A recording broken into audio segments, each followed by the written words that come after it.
welcome to my channel, The Love Tita Heart, the channel for the non-stop followers of Alden and Maine, who will serve as voice for those who cannot express their feelings for Aldab. Kamusta po kayo mga ka-non-stop? Good day po sa inyong lahat. Bago po tayo tumungo sa kaganapan kay Alden and Maine, please subscribe and hit the notification bell para ma-notify po kayo sa mga bagong video na i-upload ko. Salamat po! Happy at mga ka-Aldab, ating silipin ang mga larawan ni Alden Richards habang siya ay nasa South Korea. Ayon sa kanyang post February 26, nasa South Korea na si Alden. Mapapansin sa kanyang mga ibinahagi na mahilig talaga sa mga animal si Alden.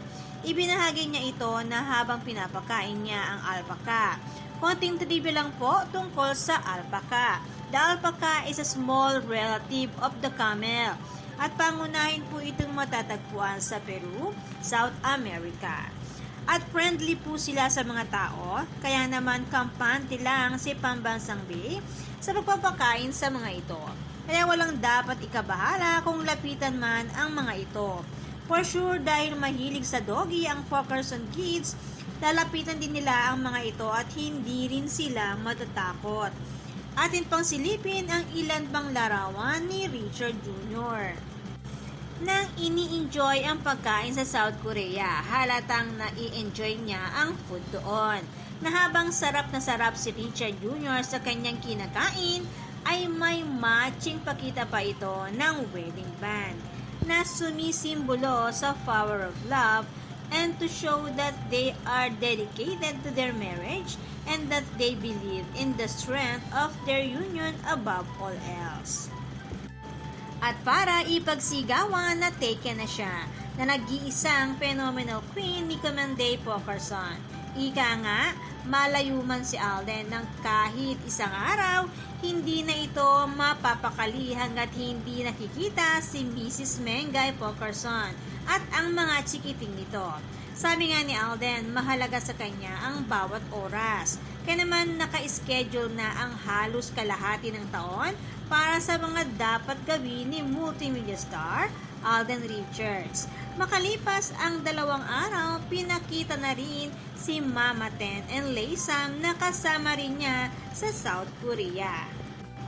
Samantala, marami ang nauumay na at nabuboring sa AI serye or Artificial Intelligence series ng EAT show or Itbulaga. Hindi na nila na-enjoy ang panonood nito. Ika nga nila, wala na raw bang naiisip na iba at tila daw ba nakapattern din daw ito sa kalye serye. Kaya naman, ang naturang show ay pababa na lalo ang ratings at naungusan na sila ng It's Showtime ni Vice Ganda.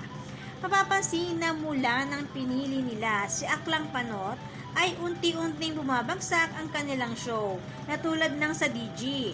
Nang pinatungtong nila ito sa DG ay tuluyan itong nawala sa ere. Kasabay pa ng pag-iwan sa kanila ng fandom ng Aldab Nation and True Blooded Aldab Nation at i-boycott sila. Aminin man o hindi, malaki ang naging epekto ng boycott sa kanilang show dahil ang fandom ng Aldab Nation and True Blooded Aldab Nation ay napakalaking consumer na binaliwala nila.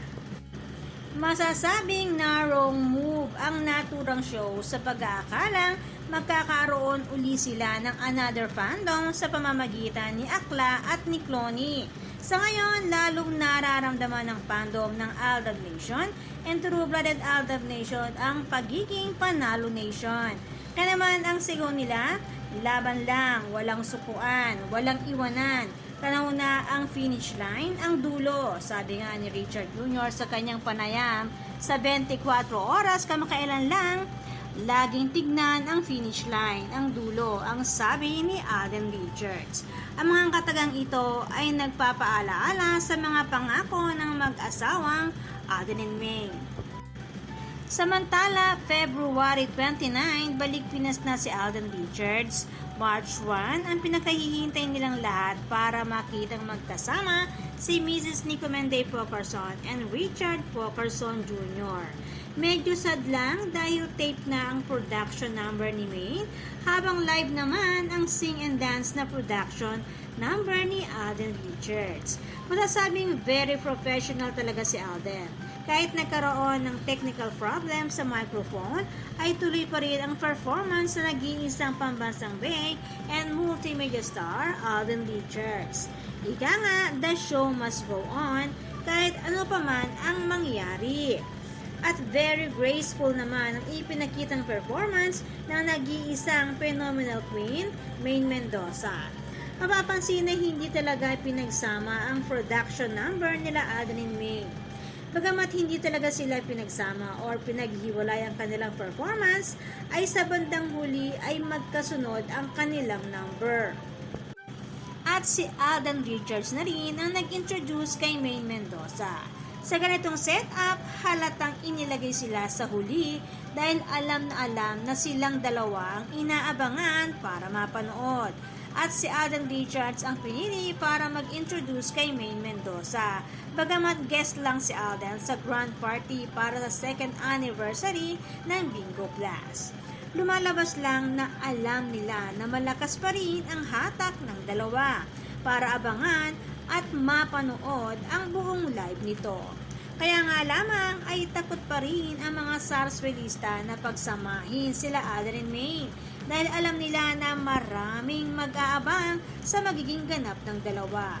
For sure, marami ang kinabahan na makita ang lambingan ng dalawa. Kaya naman natuwa sila nang makitang tape na ang performance ni Maine.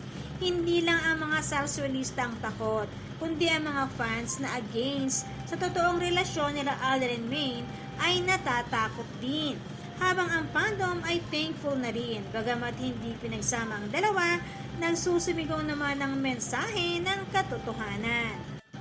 Suot ni Alden ang wedding band habang ang ganda ng ngiti nang banggitin ang pangalan ni Maine Mendoza para i-introduce ito. At sa behind the scene na rehearsal ni Alden Richards ay sobrang energetic at halatang happy ito dahil matagal din silang hindi nagkasama ni Maine sa isang show. Bagamat hiwalay ang kanilang performance, masasabing umpisa lang ito at nagpapakita ito ng chance na pwedeng magkasama uli sila. Ika nga, Alda will be back. At nawa sa susunod ay hindi nahiwalay ang kanilang performance. Kaya naman, good vibes lang po tayo magka-non-stop. Salamat po sa lahat ng nag-comments at sa lahat po ng buong pusong nagmamahal at sumusuporta kay Alden and Maine. Salamat po sa lahat ng subscribers. Shout out po sa inyong lahat. Thanks and God bless everyone!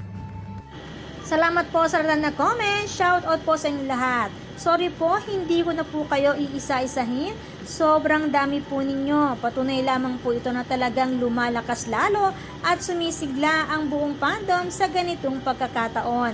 Salamat po sa inyong lahat. Aldab lang ang malakas. Hangad ko po ang magandang kalusugan para po sa inyong lahat. Salamat po Aldab Nation and True-Blooded Aldab Nation. Thanks, stay safe, and God bless everyone!